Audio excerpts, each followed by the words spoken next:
শ্রীপুরে কাউরাইদ ইউনিয়নের মাদক নির্মূল নিরসনে মতবিনিময় সভা অনুষ্ঠিত হয়েছে।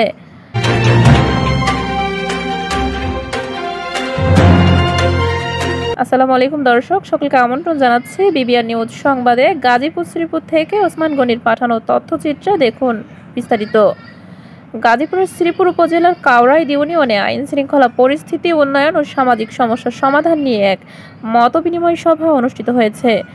মঙ্গলবার 14 অক্টোবর বিকেলে ইউনিয়নের রেলগেট সংলগ্ন বটতলা এলাকায় এই সভা অনুষ্ঠিত হয়। সবাই বক্তারা কাউরাইদ ইউনিয়নের মাদক, জমি দখল, চুরি ডাকাতি, সামাজিক নিরাপত্তা ও নেতৃত্বের অপব্যবহার সহ বিভিন্ন সমস্যা নিয়ে আলোচনা করেন। প্রধান আলোচক হিসেবে উপস্থিত ছিলেন শ্রীপুর থানা ভারপ্রাপ্ত কর্মকর্তা ওসি মোহাম্মদ আব্দুল বারিক পিপিএম। আমি 2 দিন অভিযান করেছি। এই অভিযানে আমি কয়েকজনকে মাদক ব্যবসায়ী তাদেরকে কিন্তু গ্রেফতার করে নিয়ে গেছি। আপনারা জানতে পেরেছেন কিনা আমি জানি না, আমি কিন্তু চেষ্টা করেছি, নিয়েও গেছি। এখন আজকে এখানে আসছে।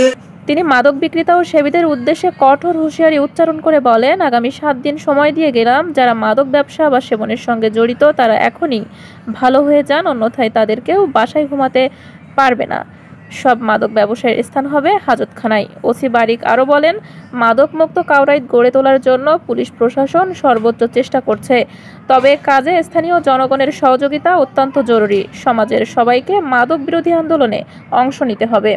সভায় প্রধান অতিথি হিসেবে বক্তব্য রাখেন শ্রীপুর উপজেলা বিএনপির আহ্বায়ক মোহাম্মদ আব্দুল মোতালেব। তিনি আরও বলেন, কাউরাইদে কোনো মাদক ব্যবসা, জমি দখল বা নেতার নাম ব্যবহার করে সাধারণ মানুষের ওপর কোনো ধরনের অত্যাচার সহ্য করা হবে না। কাউরাইদ ইউনিয়ন বিএনপির আহ্বায়ক আফতাব উদ্দিন আতার সভাপতিত্বে এবং সদস্য সচিব শাহাবুদ্দিন বিএসসির সঞ্চালনায় সভাটি অনুষ্ঠিত হয়।